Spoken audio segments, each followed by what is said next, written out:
Hi and welcome to episode number 9 of In Search of the Ultimate Bullet. In today's video we'll meet up with Stijn. Stijns Raw Bullitt was tailor-made by a Dutch company and is equipped with a Rohloff gear hub. If you have liked this series up till now, please don't forget to like this video and subscribe to my channel for more cargo bike related content in the future. And now, without further ado, let's check out Stijns Raw Bullitt. Hi Stijn! Hello Helgi! How are you? I'm fine, yeah, it's Thursday and I'm good, thank you. Okay. How Can are you tell us a bit about yourself? Yes, well, I'm Stijn. I live in Antwerp with my family, 3 kids. I like it here. It's a really great city and it's great for cycling. That's why I have a bicycle. I'm a graphic designer. I make posters and other things for many different sort of clients. And I'm also a cycling advocate in Antwerp. I try to make a cycling city. Together with my friends, we do creative actions in Antwerp to become a cycle-friendly city. Yes. Okay, nice. Yes. Very nice. Okay. So, Stijn, is this your first Bullitt cargo bike?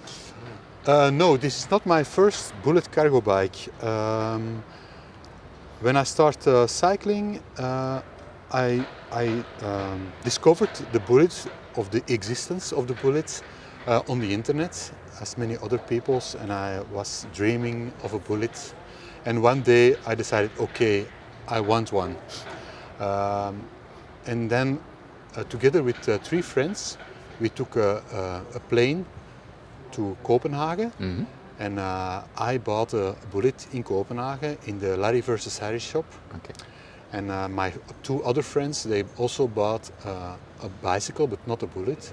And together we drove back to Belgium, to Antwerp, in 10 days. In 10 days? Yeah, okay. It was in the summer and it was really a nice trip. Uh-huh. So by the time I arrived in Antwerp, I was used to drive a Bullitt very well. Yeah, it was a good practice. Yes, yeah. Yes. So because when you drive from Copenhagen to Antwerp, you're driving to the south. Uh-huh. So you have a whole day, you have the sun in front of you. And I was wearing a cap, but every evening I was really completely sunburned in my face. And it was a mystery. But on a certain moment I discovered that my trunk was reflecting the sun. Uh-huh. And that's so my cap didn't do anything. So okay. I had double sun the whole day. Yes. Yeah, okay. So you had already like yes. an aluminum case on your bike. My first Bullitt, the Clockwork Orange one, he had an Alpine gear hub 11, and it was not the right gear hub for me. I always make them broke because I shift gears while I was giving pressure. Mm-hmm. And well, okay, it was every time it was in warranty. Mm-hmm. So I had a new one every time for free. But yeah, it didn't work out. No. So after a couple of years, I decided to switch bikes and to buy a new one. Okay. Yes. And that's this one. And that's this one. Yeah. I kept the trunk because I like it very much, but I switched bikes. So this one is a Raw. Yes. Yeah. This one is a Raw, and it's tailor-made for me. Okay. This one has a Rohloff gear hub, and I like it very much. Yeah. And it's perfect for me because I cannot switch gears when I give pressure. It's impossible to switch. Okay. So you cannot you can't break it. Yes. No. Ah, yeah. Okay. Yeah. So I think this is the first and maybe the only Bullitt bike in Antwerp that has a Rohloff mounted. I'm not sure. No. I know it's difficult to make, but DrBeyk in Amsterdam he managed it to make a Rohloff. Yeah. Okay. We'll have a closer look at that later on in the second part of the video. Yes. Okay. So we'll proceed. So why did you decide to buy a Bullitt? For me, the Bullitt was kind of a symbol of urbanism, new modernity, city life. And that's why I decided, yes, I want one. Because I want to not only talk about transition and things like that, but I also want to show it to other people that it's happening. Yeah. So that's why I decided I want to drive a Bullitt in Antwerp. Yeah. Yes. Okay. Above all that, it's a really, I think it's one of the best things I ever bought. These Bullits. Yeah. A good investment. Yeah. Yeah. It's the best thing to own. It's a Bullitt, I think. Yes. Yeah. Okay. And since when are you driving Bullits?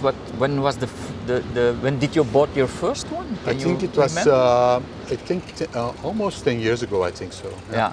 So you were also one of the first ones in Antwerp to no, own. they were not really the first ones. Like Joris and Lieve, they had the Bullitt already. But I was before the big wave. Yeah. Yeah. Yes. Okay. So, do you use your Bullits also to go on vacation or do longer bike trips? Yes, I did some. Of course, we came from Copenhagen to Antwerp, but we also drove to Paris with it. I did some in summertime. Sometimes I do trips of a couple of days. Yeah. Yeah. Okay. It's really a good. It's really handy. You can take almost everything with you, so it's perfect. Yeah. Okay. Can you tell me what's the largest or heaviest cargo you ever hold on your Bullitt? Yes. I think the house switching house project. The move house of Jon. Yeah, was quite an adventure. I liked it very much. But I put so many things on this bicycle. It's washing machines, fridges, sofas. Sometimes when I drive through the city, I see nice furniture on the streets, and I think, oh, this is a nice table or a nice closet or something, and I say, okay, I take it with me, and then I drive home with it. So, yeah. Recycle. Yeah, recycle. Bicycle and recycle. Yes, yes. Yeah. So, is this bike your daily ride, or do you also own a car or other bikes? We don't have a car in our family, so we do almost everything. My kids, me, my girlfriend, we all do all our traffic with a bicycle. Yeah. Okay. So it's my daily ride. Yeah. Sometimes when I have to go to Brussels, it's handy to have a folding bike, but most of the time I use the Bullits. Yes. Yeah. And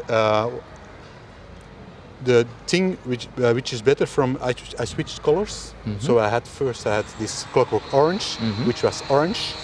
So everybody knew where I was. Because Stijn, I saw you on in that pub, I saw you there and there. But now with this it's more a sober color. It's more a sober color, and people don't recognize it as my bike. So less social control. Yeah, less social control. Okay. Okay, Stijn. So you run Antwerpenize together with Lieven. Yes. But you also have a bicycle tour. Yes. In and around Antwerp. Yes. But it's not like the typical touristical bike tours you can find in every city. No. So there's something special going on. Can you tell me more about that? Yes. Antwerpenize is not. We're not earning money with it. It's only we're losing only money. It's an expensive hobby. Yes. So we were thinking about a way to earn a little bit money from our activism and our because we know a lot of things in the city because we're doing this so long, and I thought, well, maybe we can harvest it in a way that we can earn some money with it. So that's why I started together with Lieve, we started an Airbnb tour in Antwerp, and it's called Red Cheeks, Thick Necks Antwerp Bike Tour. So I go with tourists to places where I'm really proud of, and I also go to places where I have really red cheeks from, because the places are really, really bad. Okay. So it's a nice contrast between really nice places and really bad Yeah, places. and then you mean overall or really bicycle focused? It's not. Yeah, it's bicycle oriented. It's about city planning, about living in a city, urbanism, things like that. Yeah. Yeah, yeah. And it's a really good tour.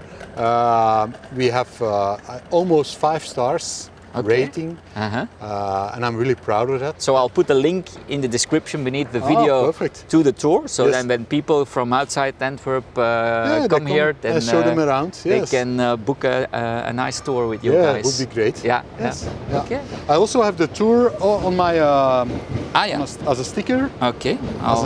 One of the stickers on my trunk is the tour of that I organize. So it has 12 highlights. And we drive around the city. Yeah. Yeah. So and it's a fixed tour, or do you also change from time to time? Yeah, sometimes if people have special requests or special interests, I try to adjust my tour a little bit so that people are satisfied. Yeah. Okay. So when you do it in Dutch, in English? In Dutch and in English. Yeah, that are the two main because languages. I had a lot of French in school, but my French is really, it's even worse than my English. So. Okay, Stijn, now let's have a closer look at your bike. Yes. Maybe we can start in the front. Yes. And then move backwards, and then you can tell us about all the stuff that's on your bike and why that you choose for that particular piece or light. Yes. Or, all right. Okay. Very well. Okay. Yeah. So let's start in the front. Okay. So I have a new tire. It's only 2 days old. Okay. It's it used to be a big street tire from Schwalben, but the big street has no good puncture protection. Okay. So now I have a Schwalben Marathon, and those are the best tires for puncture protection. Yeah. And here in Antwerp there are many pieces of glass and things like that. So I'm happy to have this one. Yeah. Yes.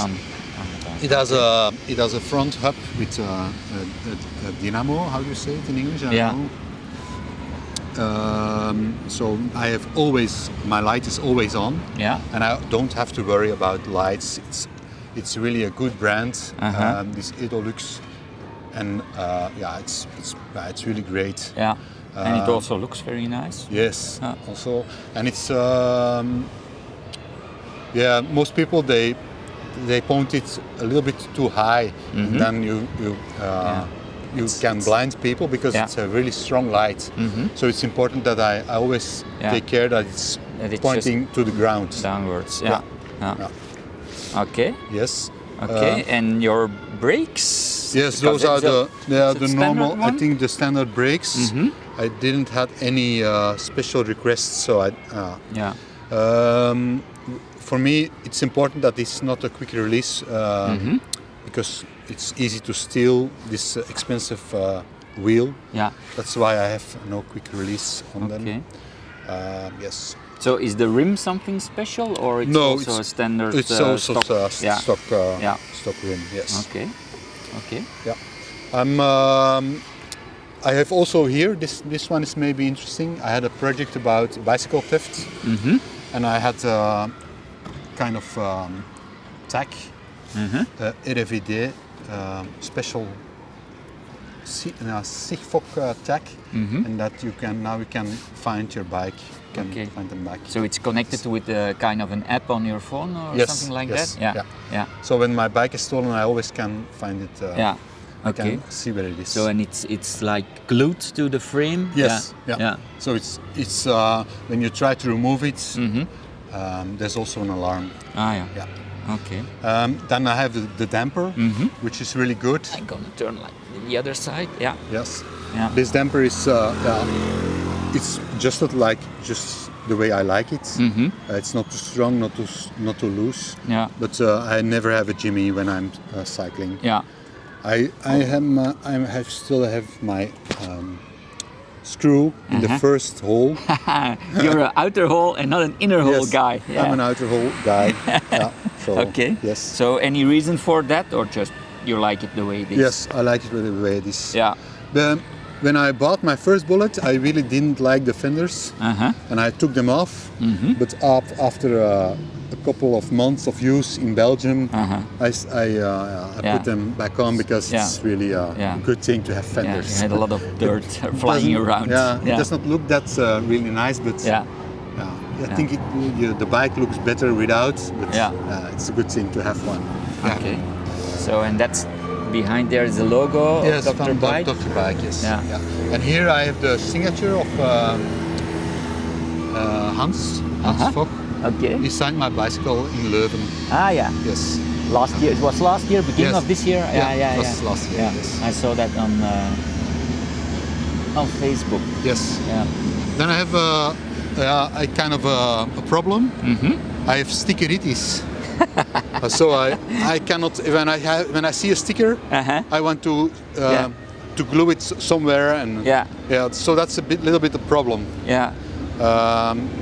But it looks cool, eh? Yes, it looks cool, but sometimes I think it's too much. I have too much stickers. But it is like it is. Yeah. But you can change it from time to time, maybe. Yes, and so now people, when people see me, they ask, "I have a sticker. Can I put it on your bicycle?" So it will not stop anymore.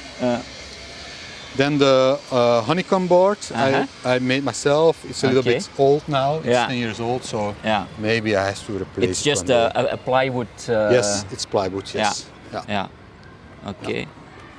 So you use the alu box? Yes, I use the alu box. I like it very much because I can lock it.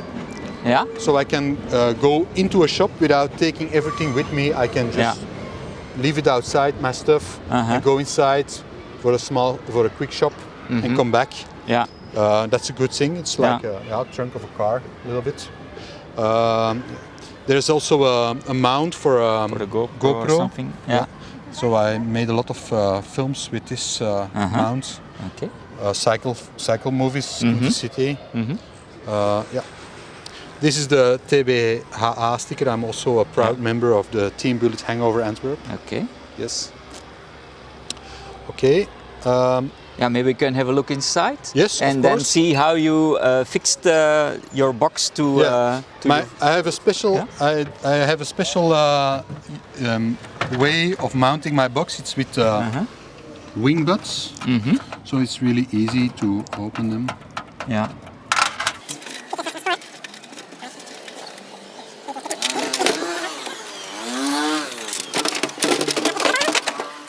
So I can take it off.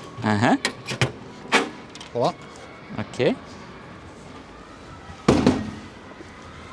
And then I can put just a normal vegetables trunk. Like smaller. And I can use and it. then you use like the straps. Yes, and then I use a strap to adjust it.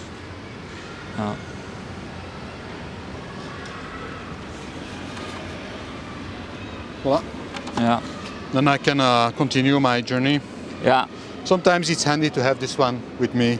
Sometimes the trunk is handy, so it's easy to switch. Yeah. I'll do the switch again.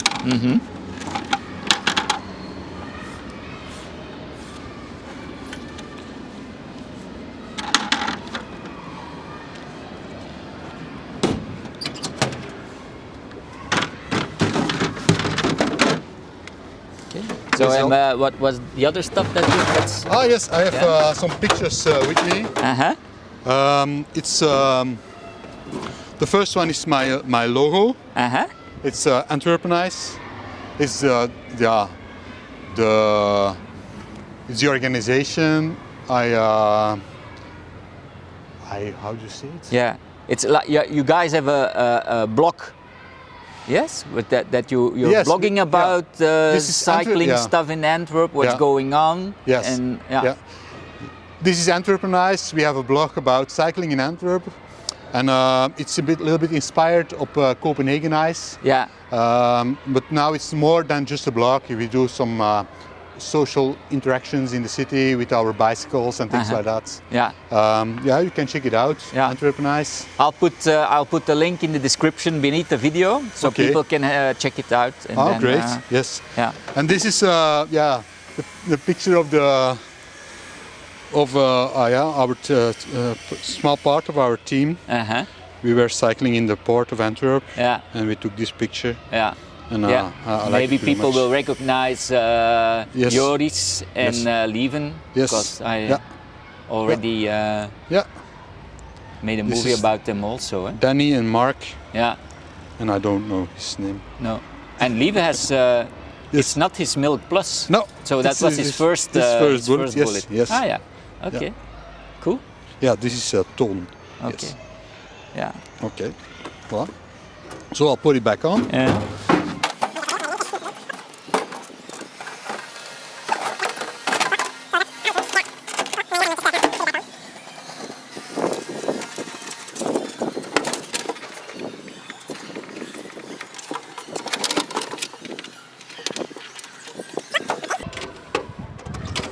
Now we can move to your handlebar. Yes, the cockpit. Yeah. So I have this really handy thing. Yeah. Where I can. Yeah, I know it. I have the same. And sometimes you put it on and it goes like clack. It's okay. And sometimes it takes 1 minute to. Oh, but we do have another take. Yeah. So it's really handy. Yeah. You can put it on. Yeah. And then I can stay connected. Yeah. While cycling. Yeah. I have this really nice spur cycle bell. Yeah, this is cycle. Yeah, it's a very nice one. Yeah, it's the best sound there is. When I want to pass someone, I put my finger on it, and then I do it like this. That it's not too loud. That it's not too loud. Yeah. I have this perfect rem handles, brake handles, and then I have this shifter for the Rohloff. Yeah. The well-known shifter of the Rohloff. Yeah. So you have to turn. Yes, I have to turn. Yeah. Yeah. Yeah. The good thing about the Rohloff or internal hub is that you can switch gears in front of a traffic light. So you stop and you are in a high gear, and then you want to start again, and you put it on a lower gear and you can start easily. Yeah. That's one of the good things about the internal hub. Yeah. Okay. So what do I also have some adjustment for a Garmin tool when I do longer trips. So that's also a good thing. Yeah. And then I have a lock. My lock. Yeah. Yeah. When I have to when I have to keep my bike a little bit longer on a certain place, I use this lock. Yeah. This is my coffee corner. Okay. So all my favorite coffee bars have their stickers here. Okay. Yes. Well, yes. People can check them out when they come to Antwerp. Yes. Yeah. Yeah. Okay. So and then we go. Yeah, the seat post. The seat post and the saddle. It's my C17 Van Brooks. It's it's a little bit old already, but I really like it. It's perfect for me. Yeah. Yeah. Okay. And so the seat post is stock. Yeah. It's I replaced it already. Yeah. I don't know why I replaced it. This is also really important that it's there's no quick release. Yeah. So it's so nobody can steal my seat post. Yeah. Yeah. Then I have it's a belt drive. I like it really much using these belts because it's very free. Yeah. In combination with Rohloff, I think it's a good combination. Yes. Yeah. It's really perfect. Okay. I asked someone in the bike shop to rebuild my rear wheel because it always spokes were broken and things like that. So now they build it up again, and now it's really perfect. Yeah. So it's well with balanced. Extra strong spokes. Yes. Yeah. Yeah. Okay. And then I have this tail light. It's really nice, but it was one day it was broken and the bicycle repairman he didn't wiring. He didn't not really wire good. It. Okay. Yeah, he did it on the outside. Yeah. So that's a little bit a bummer, but well. Yeah. That's you can always change that. Yes. Later on. Yeah. So that's also connected to the front dynamo hub. Yes. Yes, Yeah. it is. Yeah. Okay. So and your cranks and your pedals, it's Yeah, my pedals your- I switched pedals because the normal stock pedals they are a little bit too unforgivable for my schenen. How do you say? yeah, the front of your legs. Yeah, the front. of my I'll legs. have to look it up. I don't know the English word for that. So I always had wounds because of the Yeah. sharp things. Yeah, So I- they're the little things on Yeah. the yeah. So I changed pedals with Joris. Ah yeah, Yeah, and those pedals are really good. Yeah. I like them very much, and they are friendly for my legs. very nice. Yeah. Yeah. Okay.